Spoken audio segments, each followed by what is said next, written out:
Governor Daniels was very explicit when he came into office 6 years ago about measuring everything you do and always talking about efficiencies. That was really the jumping off point for Indiana and taking a look at what we do, because then we started measuring it, and then we started looking at efficiency operations, and that was really telling in recycling, because there is efficiencies, significant efficiencies, and partnering with outside sources that have figured it out and have done it before, like Johnson Control, and taking a look at energy conservation.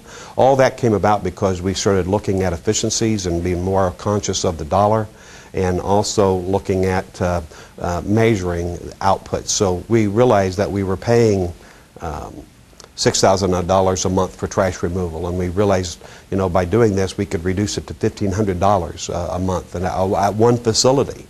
This conference will be a great starting point for us. I think we need to publicize what we do a little bit more, and we need to come up with some procedures on how to get started, and we need to provide resources out of Indianapolis, out of central office, of what do you do with your recycled material? If you collect tin cans, what do you do with them? Well, we'll help you find resources that will buy those aluminum products. I realize the importance of it at Putnamville.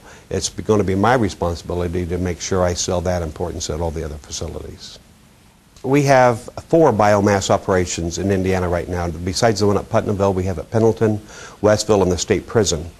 The biomass boiler, though, that was significant because that realized significant savings. That will be paid back within, I think the time frame on that is 7 years. It's a performance-based contract with Johnson Control where they absorb the upfront costs, and it's paid back over time through our savings, through the biomass operation. And the savings, like I mentioned before, are significant with biomass boiler. I mean, at Putnamville alone, we save over $1 million a year.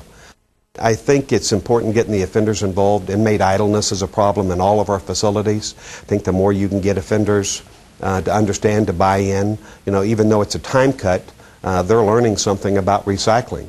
It's just not, separating trash. It's also learning why you're doing it and the value of it, and the realizing the economics of it. We have a wind turbine over at the training center, the regional training center, that provides our energy source for that training center. In fact, it sells some back on the grid savings.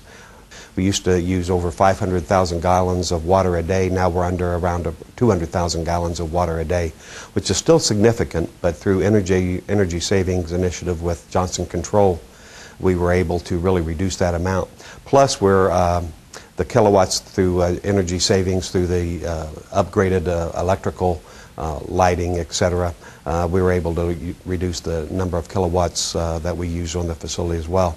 I mean, we generate $50,000 a year, and not in savings, but $50,000 a year cash flow into the facility that we're able to turn back into buying more products to recycle, to buy equipment to do a better job recycling. This is not a state-operated or state-funded operation. This is just generated by recycling dollars. And I think that's the beauty for a superintendent, is reducing the budget at one time and also making better use of resources. And I think that's the key.